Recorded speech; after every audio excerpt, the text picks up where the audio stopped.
Дорогие друзья, я думаю, что мы вполне... Dear friends, I think we can start. Good afternoon. I'm Dmitry Repin. I'm General Director of the Center for New Technologies and Technological Entrepreneurship, Digital October. Вас на нашей панельной дискуссии, которая называется «Как зайти в IT». Вот. И у нас сегодня потрясающая панель. У нас здесь и те люди, которые... Great panel today. People who invested at earlier stages of the projects in the sphere of IT in Russia. And we will discuss how it works and how it evolved in the past few years. I would like to introduce our panelists.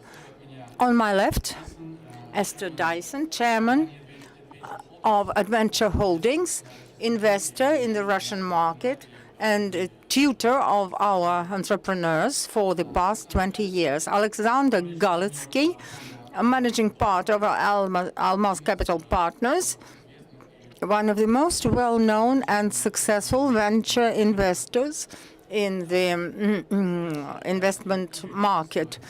Igor Sysoev, founder and chief engineer, chief technology officer of NGINX, a young company which has a good reputation, though on the global level as a leader in its area. Andrey Sviridenko, founder and chairman of the board of directors of Spirit and participant of many software products and solutions. I would like to begin our discussion with history. With specific cases, there are probably too many to discuss them within one session, but you can choose one or two that correspond to today's context. Рассказывая об этих кейсах, немножко упомянуть о том, как вы принимали решения. To discuss these cases and tell us which solutions were conscientious and which ones were forced, and how it influenced your development, and what was more important in the development of your company, local market or global market. Sources of capital, sources of resources, and talents. Where did you take people from? Who's ready to begin? Maybe Esther, are you ready? I will discuss two cases. First, we had the case of TrustWorks, and maybe Alexander could tell you more about it. It was a company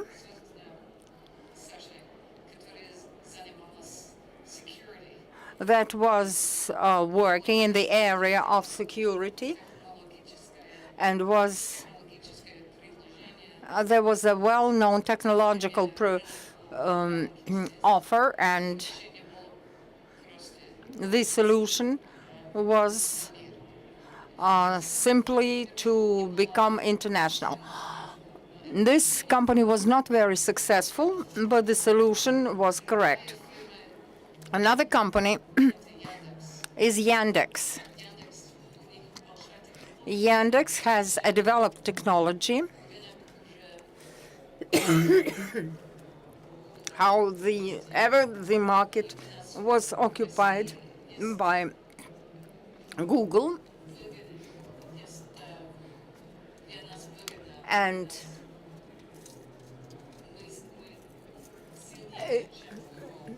in Russia, we're stronger than Google.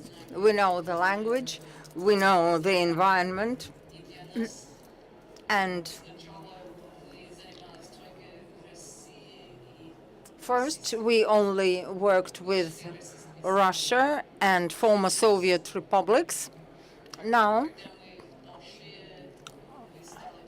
as we became bigger and well-known, we decided to approach Turkey. It's work in progress now. It's a good solution, and it depends on the time, on the market, and it's unique for everyone. And the answer will be unique for everyone. That's it. Thank you, Esther. I think we'll revisit the issue of Yandex and other companies. Alexander, are you ready to take the floor?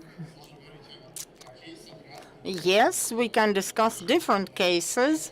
I've had 5 companies in my life.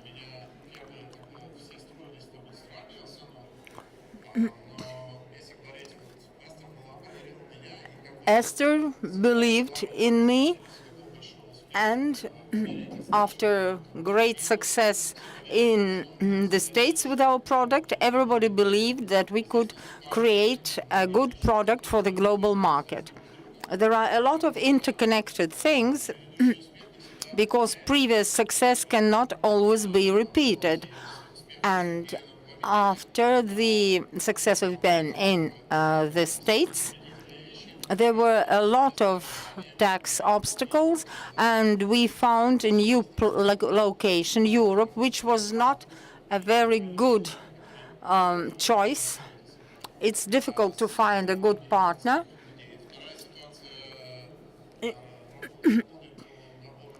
And the second thing was recruiting laws and dismissal laws are also complicated. In a startup, you need to hire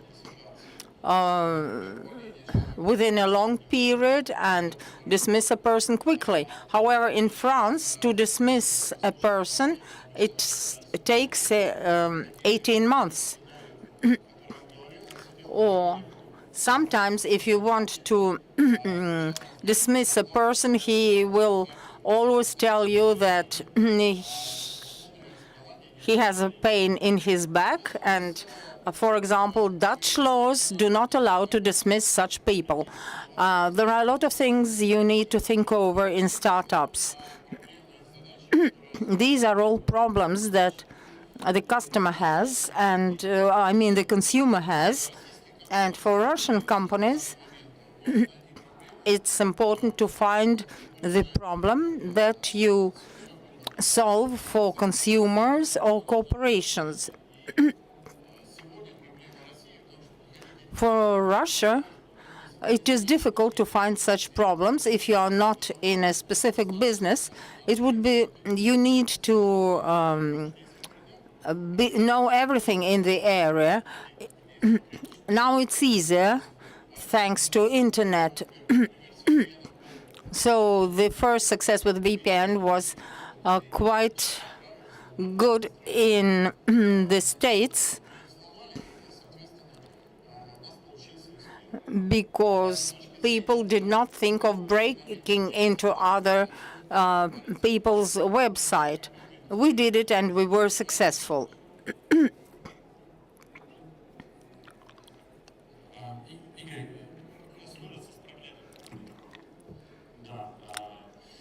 Igor has grown from a problem. A web server. There are a lot of web servers in the world, about 100. 3, the most popular ones, is Apache, Microsoft, and 10 years ago, history started 12 years ago when I started developing that server as a hobby. I didn't have any definite plans to conquer the world. It was just a hobby, and then I tried to solve my problem of scaling web servers to serve as many customers as possible using the same hardware. I was doing that for 10 years alone, and in 2011, I was ready to set up a company. Marketing, business, management is not my domain, and NGINX by 2010 accounted for 4% of all the web servers in the world. I didn't want to regard this project as business. It wasn't really my domain. However, I found people who could take up these tasks of management, business management, marketing, and we founded a company together. In 2011, we got investments of $3 million from EDventures, Runa Capital, Dell, private fund, and since that time we have been working. Last summer, we issued new commercial version. Before that, NGINX was just free software. It can be used by anyone. And it was one of the reasons that made it so popular. The second reason was that it solved people's problems. It allowed to economize on equipment. And number three, it was a good software product. And the order is exactly this.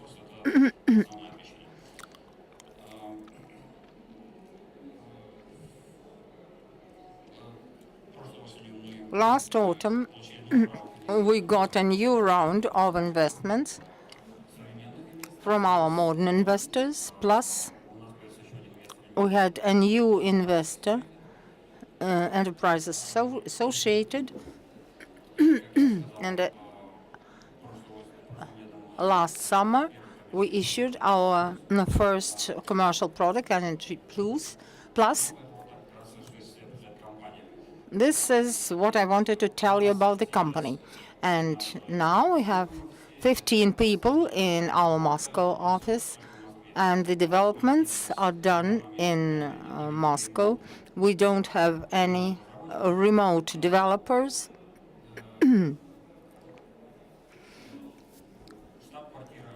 The headquarters of the company is located in the USA. CEO and marketing are there, as well as finance and everything else.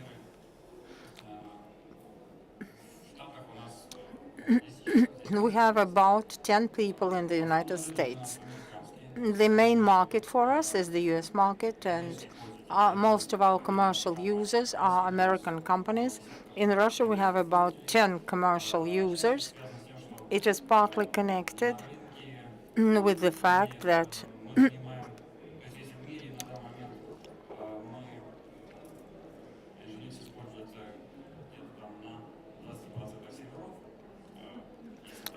we use 20 servers world over. In Russia, we use 80% of that. We have a lot of expertise. People work well with this product, work successfully. And it's difficult here to organize commercial sale of this project, so American market is a priority. Speaking of talents, we have talents both in Russia and in the US. In Russia, we have developers, and in the United States, we have management talents and marketing talents. Everything that is not connected with development. That's it. Thank you, Igor. I think that your story was very clear. It is new, and now I would like Andrey Sviridenko to tell us about his company, which the story is 20 years long.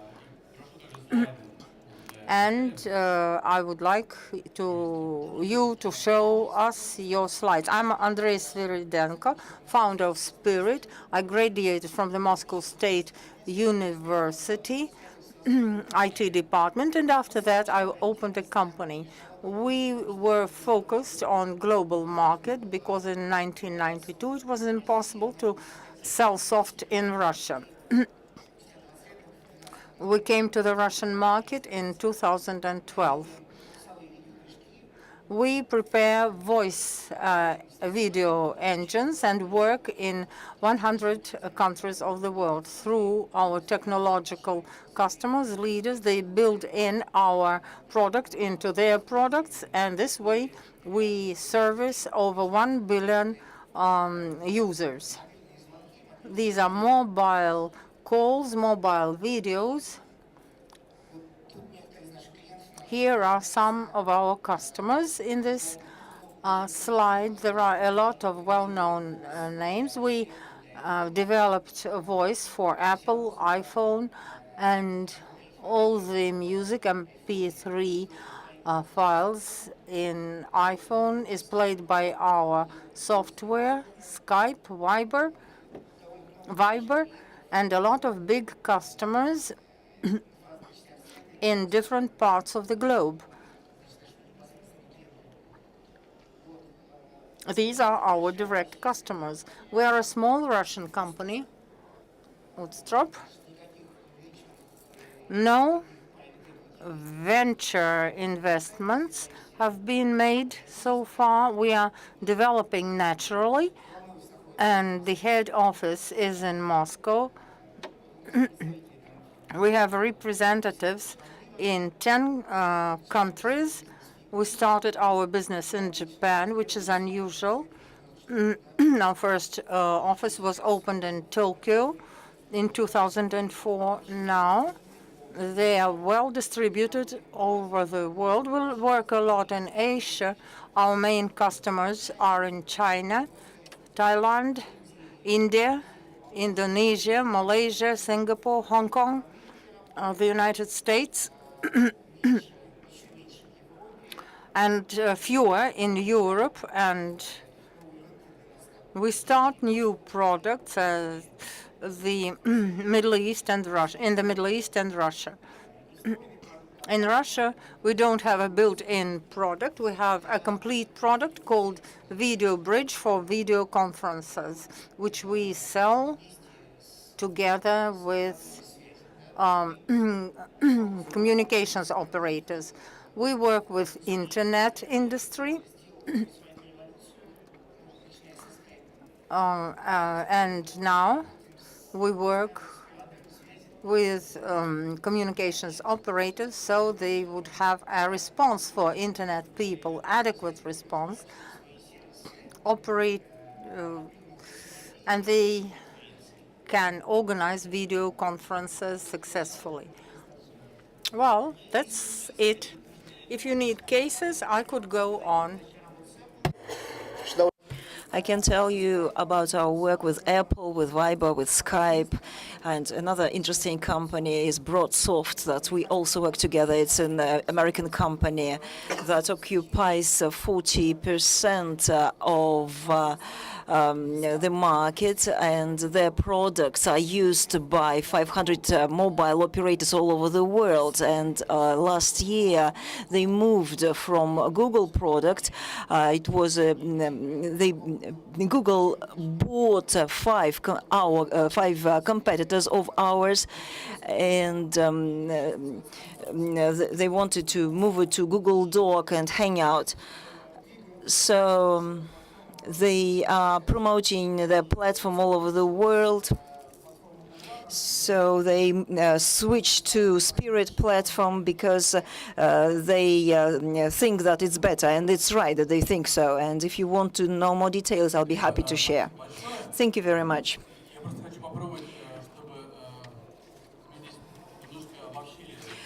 I'd love to sum it up. As you can see, there are lots of successful case studies. And the Russian market is not a priority for the majority of the companies.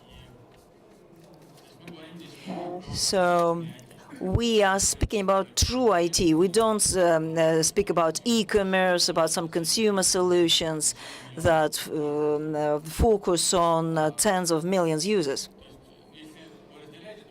So if you share this opinion, could you mention this? If you do not share it, can you explain why? So this situation has been for quite a while, or maybe it has been changing and the Russian market becomes more interesting. Maybe apart from some technical talent, Russia needs something and has something to offer for the development of your companies. Alexander, you're welcome. I can tell you that the Russian market is very small if you want to work in IT. Because if we don't speak about services, the entire internet commerce actually is a sector of services. And so if we exclude this, the Russian market is very small, and the sales of any corporation is like 2% of the entire market volume. So it means that the Russian market is very small for consuming innovation. So it's clear that we can develop interesting, very beautiful things in Russia. Yandex Technological is a very strong company, but the main result is still services, and this company provides services. So speaking about NGINX and other innovations are more in demand in the rest of the world. The US consumes about 40–45% of all the sales turnover in IT. So then 35% is taken by Europe, then the rest is taken by Asia, and so Russia has only 2 to 3%. So if we speak about the profits, revenues, which is in our portfolio, then there would be maybe only 25 large companies, and then the profitability would be shared by those. So engineering resources are very strong here in Russia. The entrepreneurs became more educated, and I think that I became an entrepreneur in the 90s. So we were technological entrepreneurs that knew how to build technologies and what to do on the technological market. But now if we take David Yan, Belousov, and other people, their situation is different. They started their business later. So the new entrepreneurs are different. And whenever I speak now with those guys that came up with some new ideas, I usually say, when you see the entrepreneur that invented something system-based thing, it might take you 3 to 4 years to work with this. Of course, you can study some business books, and it's easy to do if you already know physics. But again, if you just know the business, you don't know much about mathematics or physics. Therefore, it's much more difficult to bring a new product to the market. So, of course, it's very important to go beyond Russia's border and go to the international market. I'm a little bit sorry that everybody wants to become Mark Zuckerberg. Who lives in Russia? And who has some problems? I'm an American, and I guess every problem has a solution to it. And this makes it very interesting. In America, the biggest problem is to find friends and then go out on Friday, and then you get some new solutions to use on Wednesday. That's not something that's interesting for me. But this market here has lots of interesting problems related to logistics, related to e-commerce.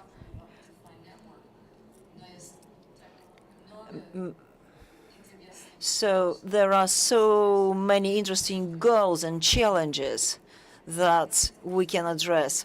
So apart from you willing to become Mark Zuckerberg, but I have to say that you won't be successful. It's much better if you just find some crucial problems here and provide solutions.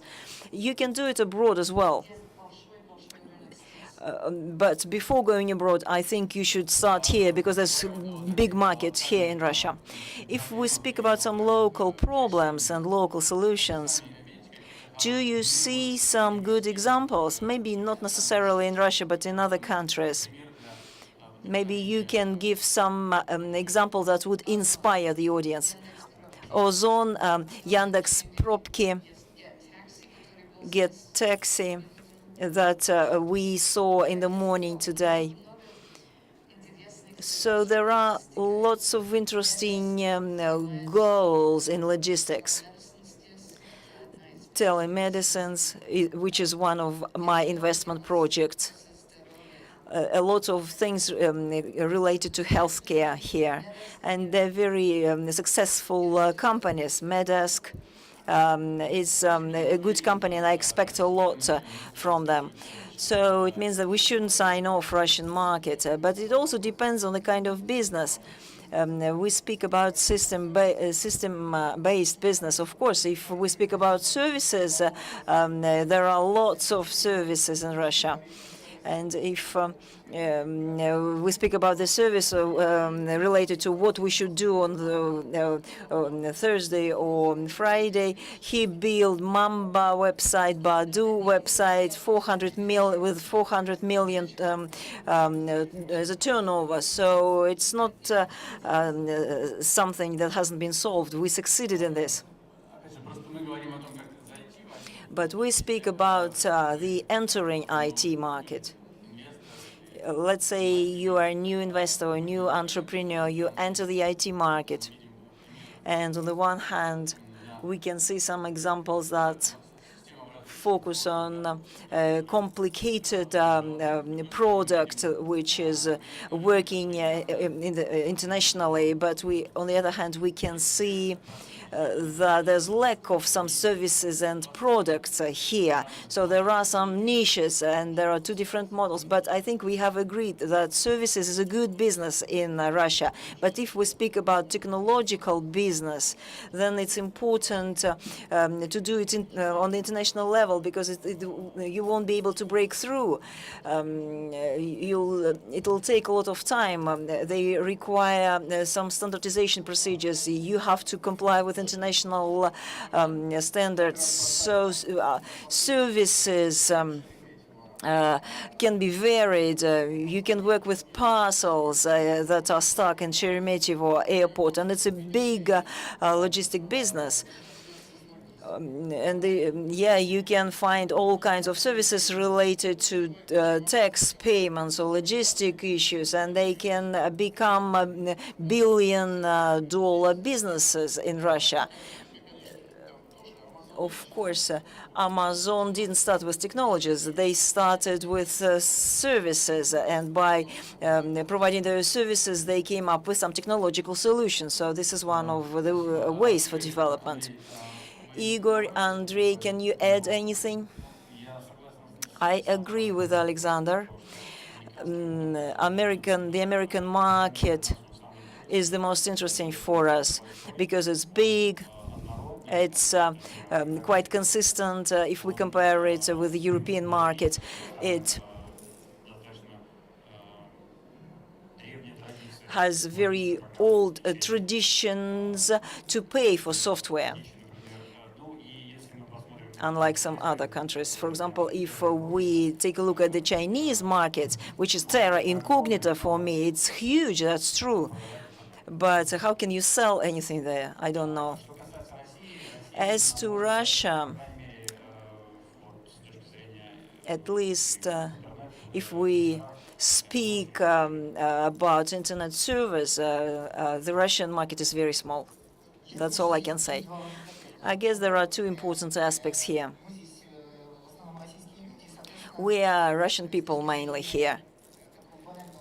And even from banal point of view of patriotism, we develop some products that would be in demand in this country and that can improve this, the situation in this country.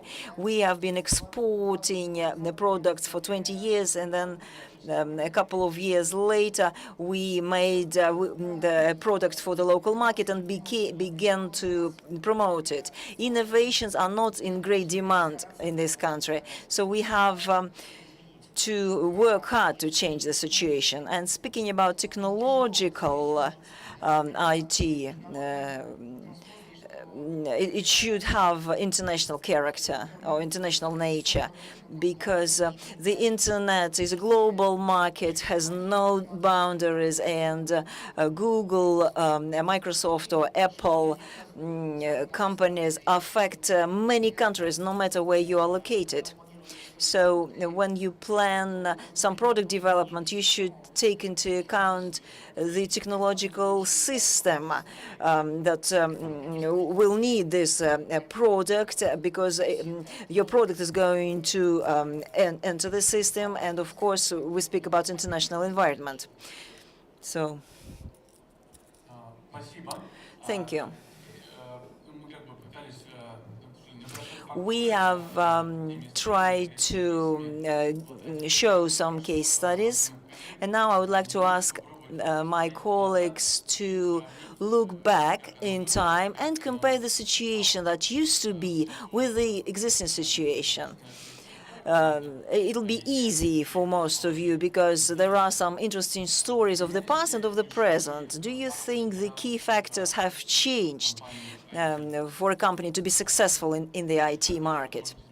Maybe some focuses changed, some subtle features that you can note related to private business or state-run projects. So if you have to compare the situation 10 or 15 years ago, what can you say?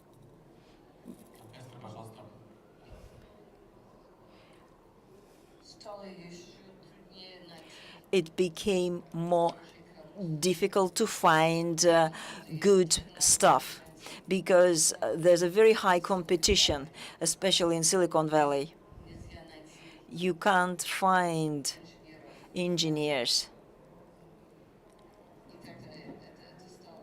So the situation with human resources, with personnel, became more difficult, and it's also difficult to find good businessmen, because every person can become an entrepreneur himself or herself. You don't need as much money, so you can do it with less money, and it means that there's higher competition. So nobody wants to work for somebody else. Everybody wants to work for themselves. If we turn to Yandex, you are on the board of this company. How did you make decisions, for example, 10 or 15 years ago, and how do you do it now? Has something changed in your approaches and in your decision-making? We are not so much afraid, because we became big and famous. So, but we shouldn't consider ourselves the best, because, for example, in Turkey, we are not the top company.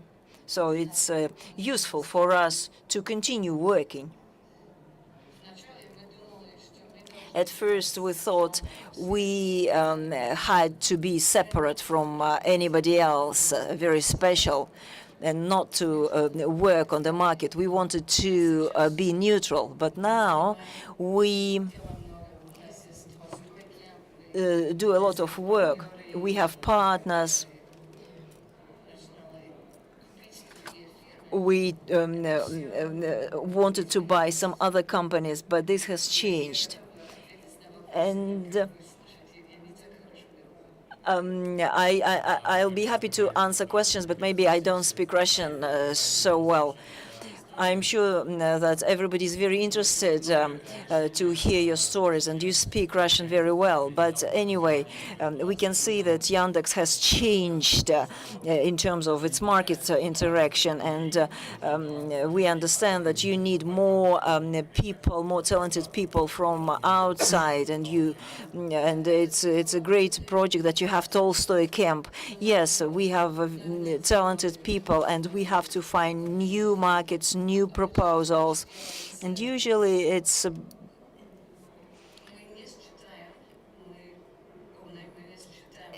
we don't think that all the smart people work for us.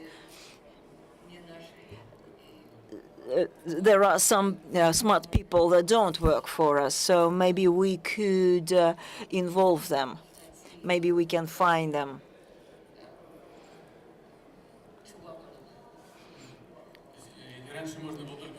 So in the past, you could develop some people, and now you can just get them, giving some incentives.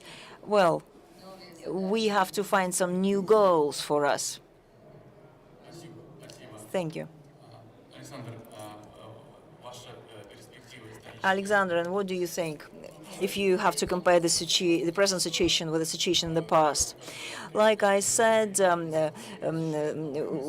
we have seen 3 generations of entrepreneurs. Now we can see some young guys that don't know what the Soviet Union was like, because they were born in a new Russia. So they know the new market economy, because that was the environment when they grew up. So it means that there are 3 different types of generations. There's also a lot of access to different technologies that were not available 10 years ago. And the internet has changed. The accessibility to information has changed. Of course, it's more difficult to find right people, but there are some interesting things that happened. For example, in the past, I had to go to California every now and then to see some things, but now I don't have to do this anymore. I can do it at home. And there are no boundaries for talents. And some companies are started by people that have never seen each other. So this is a new paradigm. They are going to evolve into themselves. If we take a classical example, for example, Rotsmir Timashev, who launched the first company of Alita in the 90s, and then he promoted it and then sold it, and this sold it for 150 million, and this was a record-breaking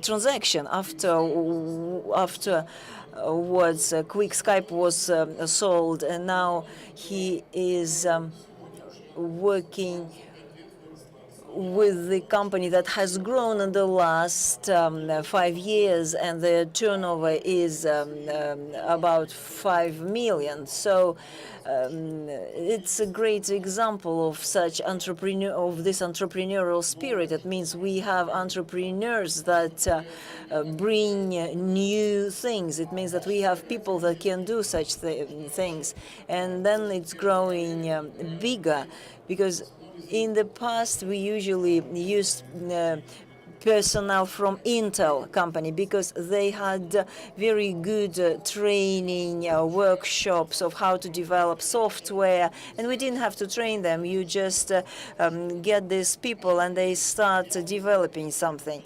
Whereas now you can steal some stuff from Yandex because they want to do something that they can't do in Yandex, and Yandex begin some innovative projects. Then Yandex is trying to purchase some company. So it's like a cyclical process. And these are very nice changes that we're happy to observe. And the trainings that we had recently were very interesting. There's a great team in the Far East that developed Razr phones. Maybe you remember those Motorola phones. And like half of the software related to Razr technologies was developed in Vladivostok. And I didn't know about that, and Esther hasn't known about it as well. So it was a very it was a very small team of these modest entrepreneurs that were developing the software, so Motorola liked the product. They have developed all the mail servers and other servers, and they still maintain them. They're proud of the fact that all their development procedures are streamlined and approved. And for that reason, the new trend is, which makes me happy today.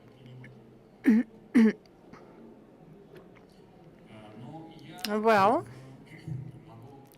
I can tell you what happened in the past 15 years, in terms of technologies. Internet, open source created a great number of tools to develop software. Internet allowed to accelerate this development. Also, Internet allowed to get access to this information. I remember that in the 90s, documentation, you couldn't find documentation on computers, nothing, only Xerox copies sometimes. Now you go to Intel website, you can download manuals and read them.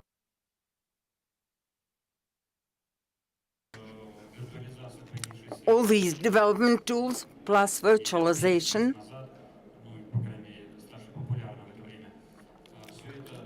all this changed the number of developed programs.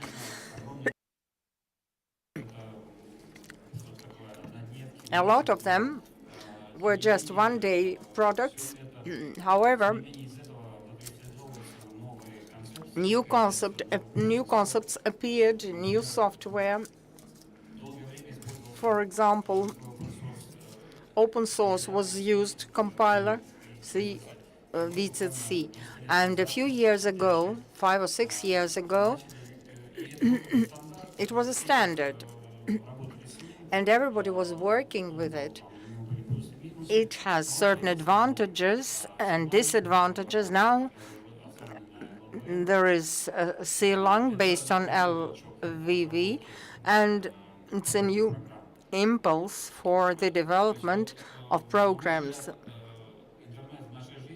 Internet in our life has accelerated and increased the number of software programs being developed.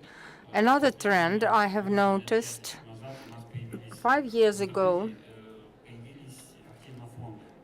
funds appeared in the Internet. I've been working in Rambler since the year of 2000. It was a company that attracted investors. But it was something remote, unknown funds, Russian funds. 5 years ago, they approached developers. And this is the change in the landscape that I can see. There's an interesting thing that I remember. Do you remember computer BBP 11?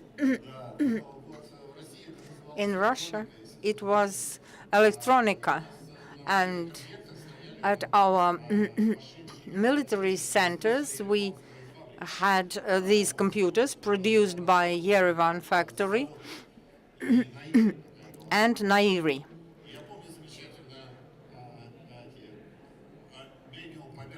I remember operating system manual, which said all the soft was copied from somewhere. You open a page, and when you saw systemic errors, when you were supposed to phone the technical support, it was said on the page, print out your memory card and then follow your experience and intuition. So the programmers had to follow their experience and intuition. Internet has changed this situation.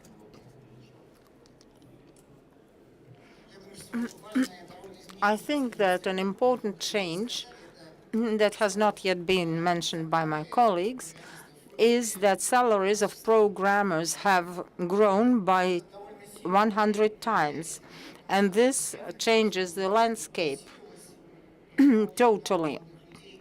A lot of young people came who want to achieve success quickly. However, when we started in '92, the salary was $30 a month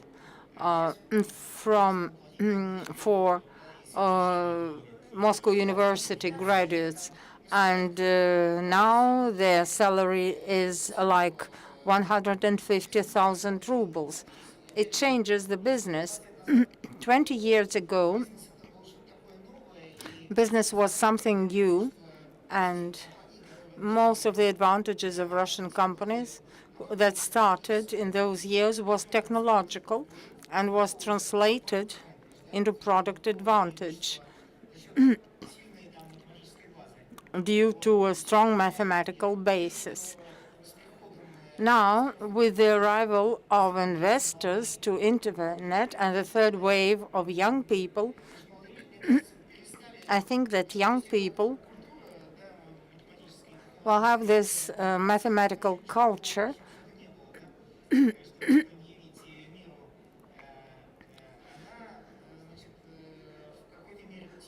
well, though it has been lost to a certain extent, and services that we can see now, web services, are quite primitive in terms of their technological content. They are quite simple. People don't want to deal with complicated mathematics or technology. People want to offer good service and make good money. We helped this revolution and video conferences so that you won't have to go anywhere and talk on the video with all the countries.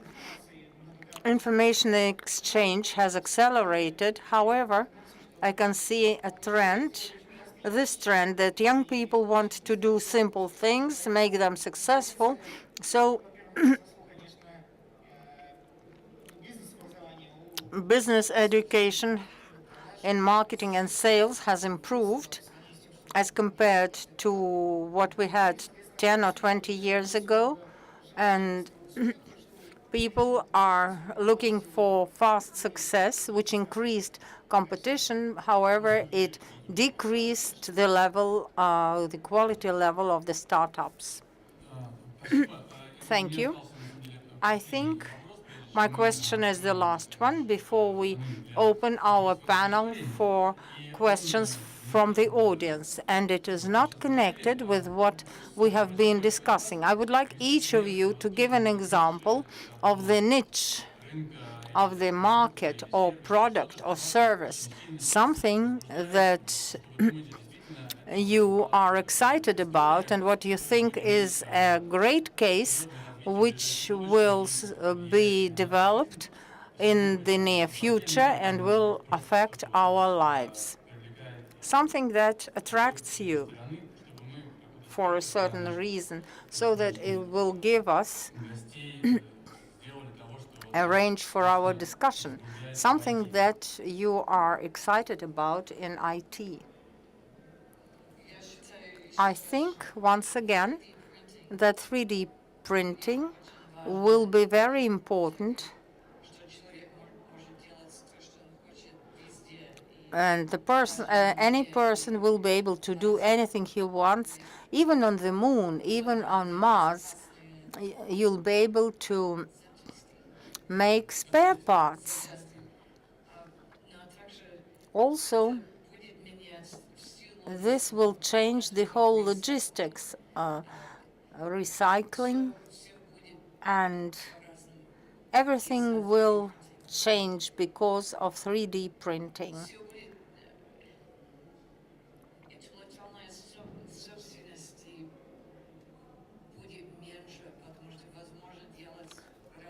And you will be able to do different things.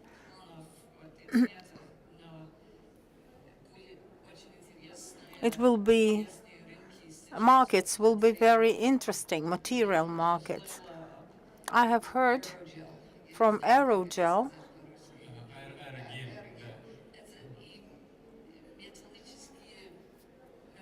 metallic materials. Everything will change. Thank you.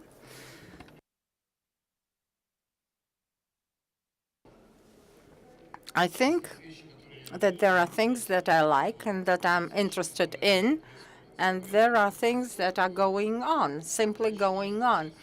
And I think that there is a new wave of changing everywhere. Since we have clouds that are going to be improved and further developed, I agree with Esther that we shouldn't expect the birth of Zuckerberg in Russia. He will appear anyway. However, the appearance of small successes, which is measured in hundreds of billions, is possible because everything is changing on the level of the network. We can observe virtualization of the network, of storage, and mobile technologies. And if we discuss games, we organized strict company. The change of children education is changing. What I'm most excited about is the fact that a lot of information is accumulated, which might seem useless if you allow Yandex access to airport logistics. This will change the operation of airports. This is an important task. And what I am concerned about is privacy. From the point of view of Russia, there are a lot of people who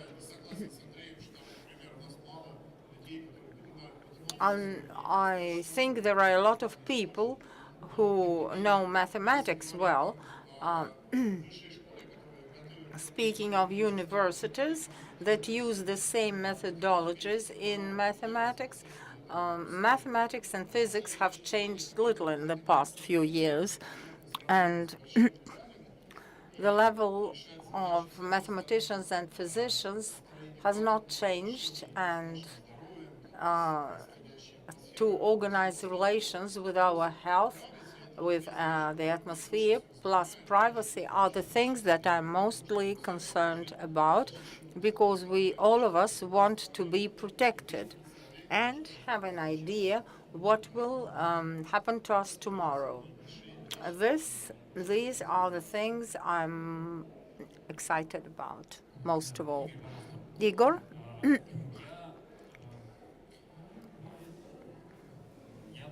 I think that in the near future, we should expect a lot of software. I think that we need to expect a lot of software, specialized software, written for clouds. These could be software products or operating systems which are already appearing, and we'll see more of them. The matter is that existing software products were written for the work on one computer. However, clouds set different requirements, and there should be new programs new software products specializing in clouds.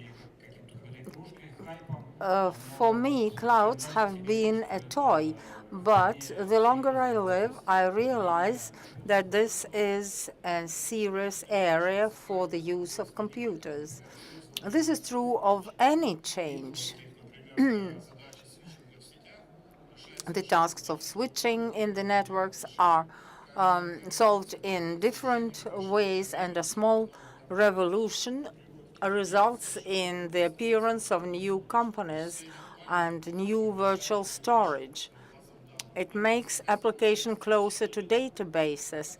So a small change in technologies, all these changes because of mobile devices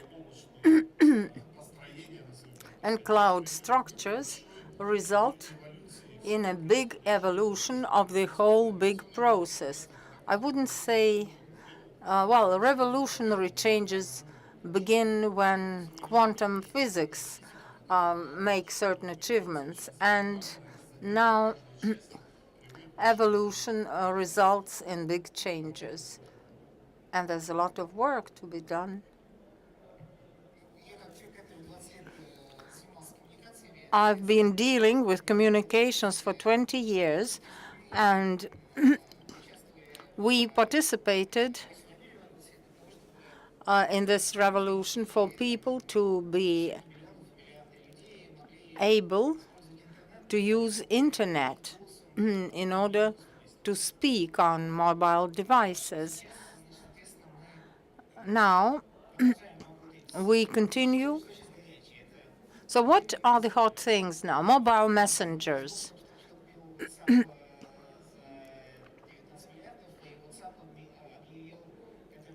WhatsApp declared, which was a text messenger, said that they will develop voice soon, and it's a simple product. However, it's in demand by a great number of people.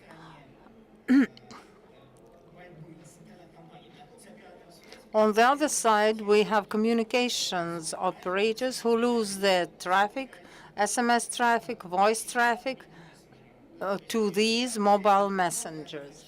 There are a lot of mobile operators, and systematically they have been losing profit and subscribers base. They should provide some response in the sphere of internet communications. There is an TSMA association that organizes Mobile Congress in Barcelona, and operators go there and try to think of new standards in order to. The idea is as follows. When you're using Skype or Viber, and you can only write to those who have the same application on their telephone, this is not always convenient.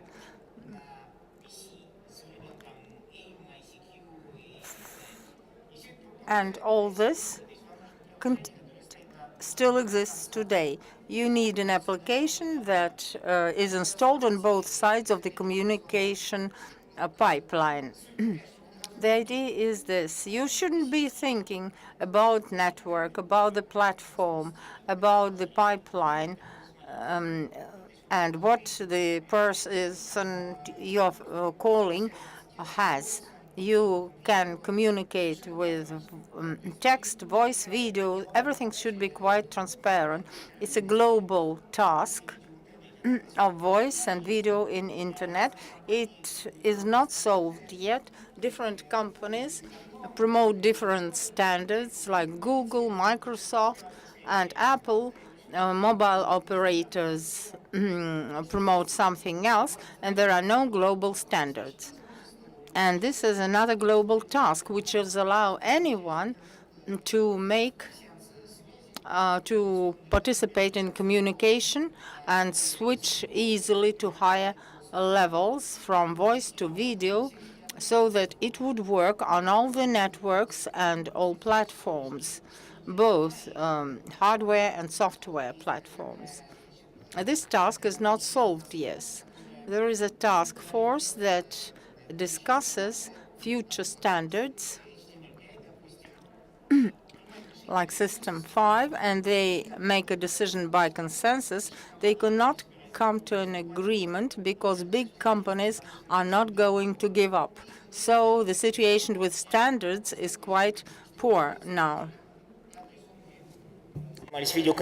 And another thing that interests me is video and what's going to happen to it. In 1999, we asked this question to ourselves, and we thought that after video, we would have 3D synthetic video when people could use real-time communication sessions and just transmit whatever they wanted through the transmission channel.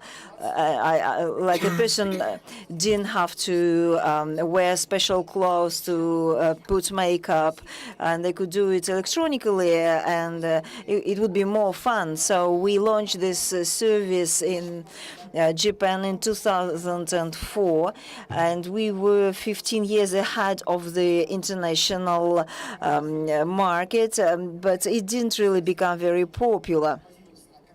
So it's based on computer vision, computer science, and large companies continued developing this in this vein. So maybe in the next 5 years we'll see some interesting products related to that.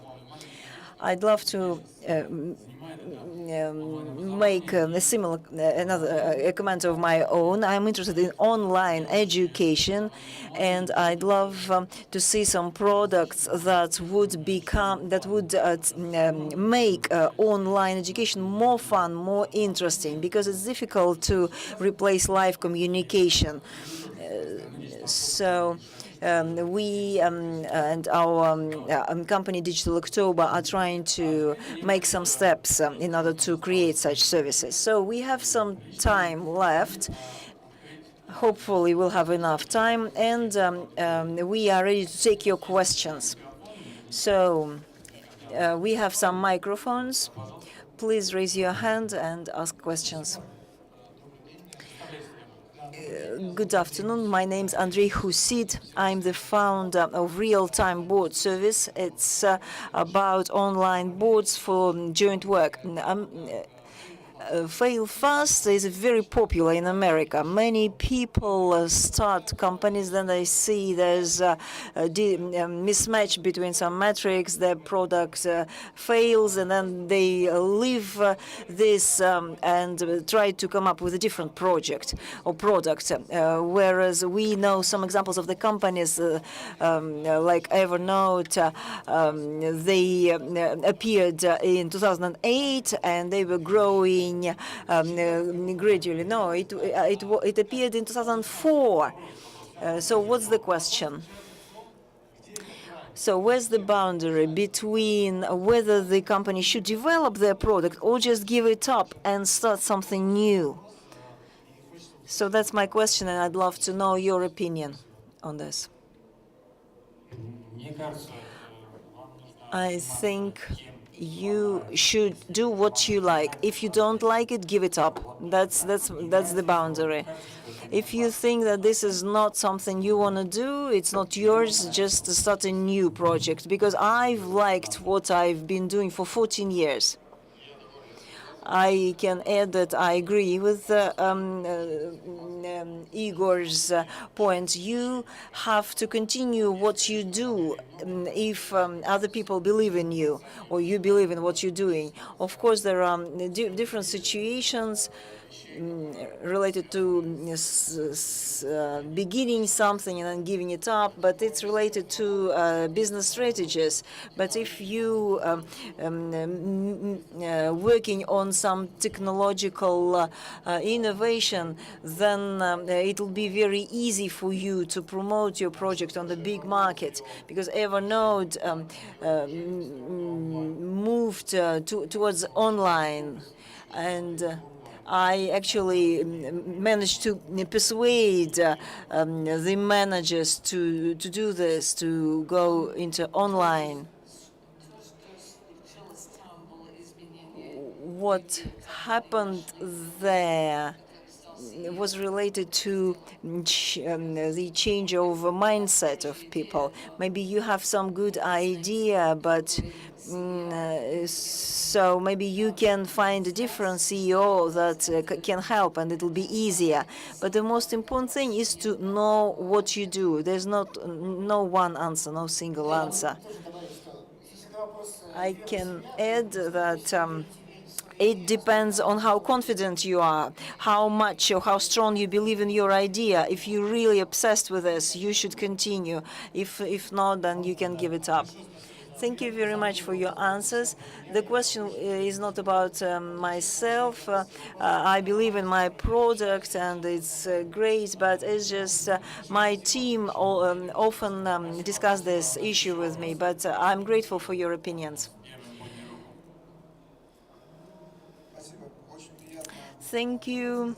It's a great pleasure to be here. My name is Alexey Vasilyev. I'm the author of the first book in Russian about Bitcoin. I'd love to ask you what you think about these new financial instruments that appear, and why do some countries develop this, and some others just shut it down and prefer not to work with this?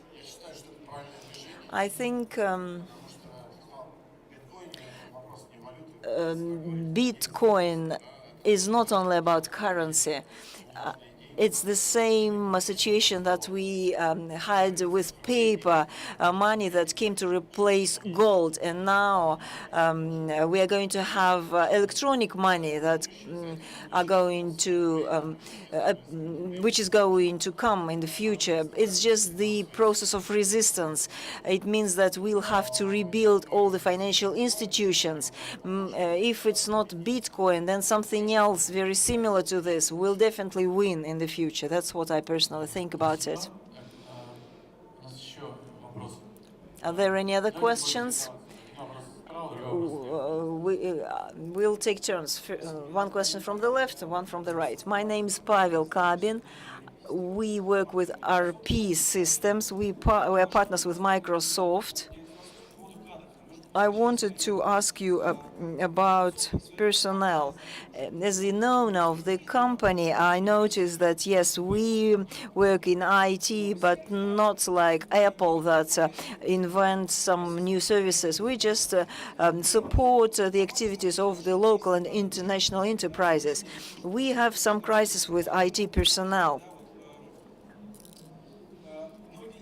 Many people say, like you should do something you like, something you find interesting. But, for example, it's not so interesting to clean toilets, but somebody should do it. I just have this negative experience because I had to leave one company.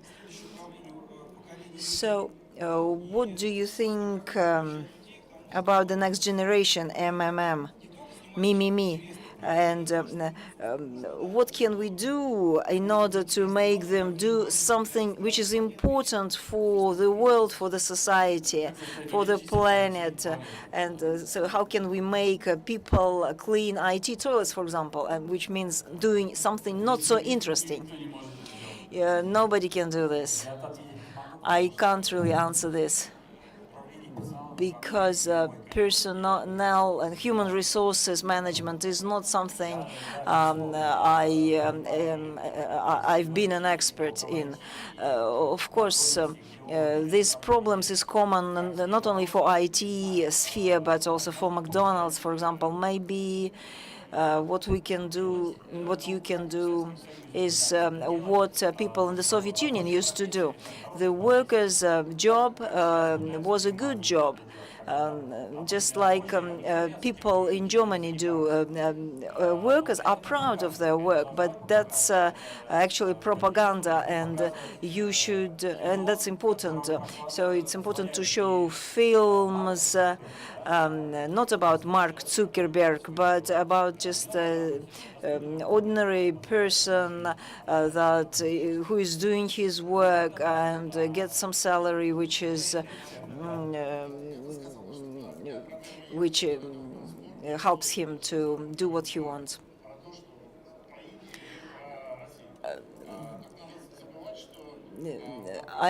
We discussed India and Russia, and of course we shouldn't forget that there is professional education. We have all the programmers with higher education. They studied at university for 6 years.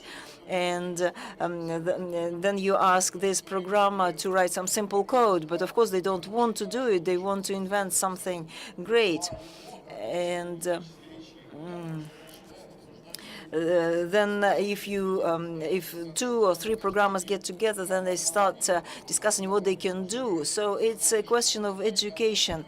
There must be professional schools or vocational schools that train different kinds of specialists. For example, in the past, there were people that were doing some secretarial duties, clerk duties, and they were proud of their work. So there must be some vocational institutions, some vocational schools that can just train you to code certain things using simple algorithms.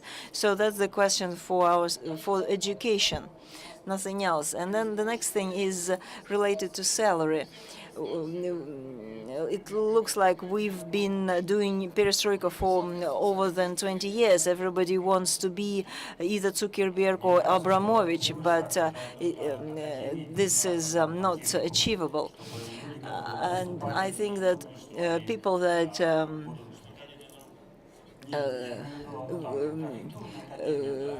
continue their education should have a different system of education, because sometimes even the fact that we call some schools academies give a very high status. And sometimes you can just say that they participate in something nice and beautiful.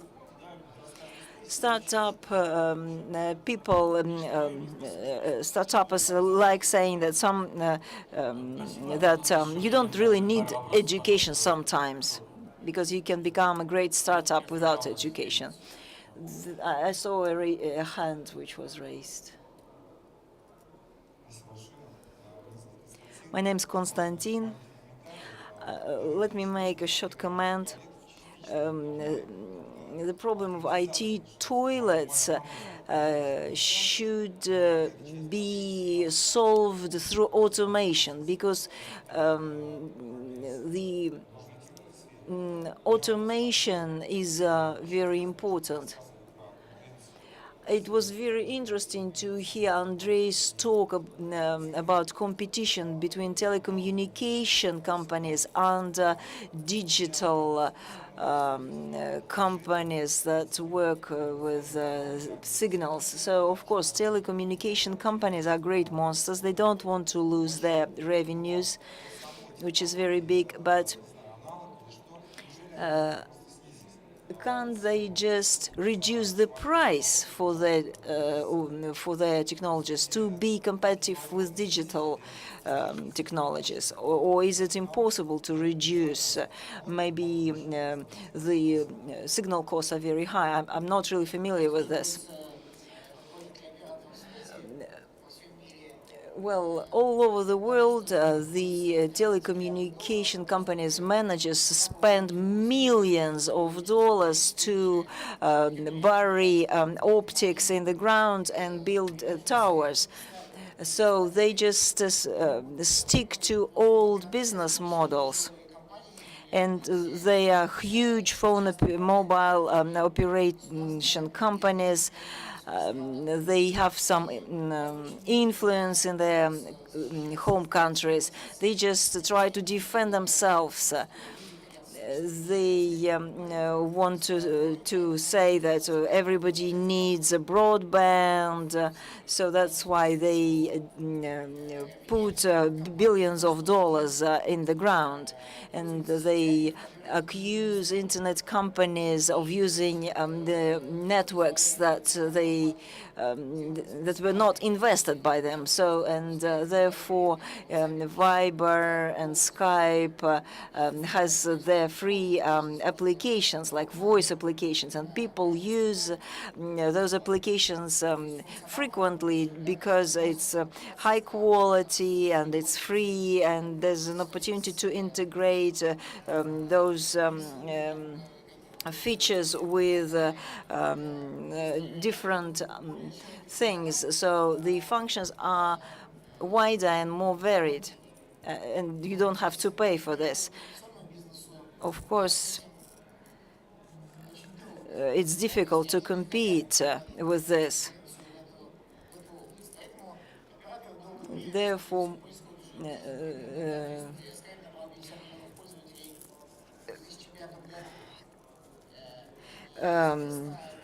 we have the situation, for example, Skype had 50 million users in 2005, and telecommunication operators tried to ban it, tried to use different methods to protect their money. But of course, this pressure is very big, because high-quality service and free service is a very powerful driver for millions of users, and that's why the rates go down. Besides, there are some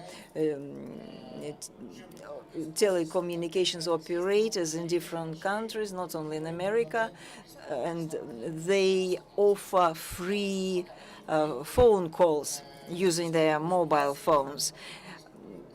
They're very few, but anyway, it shows that these messengers with voice are going to become new telecommunication operators.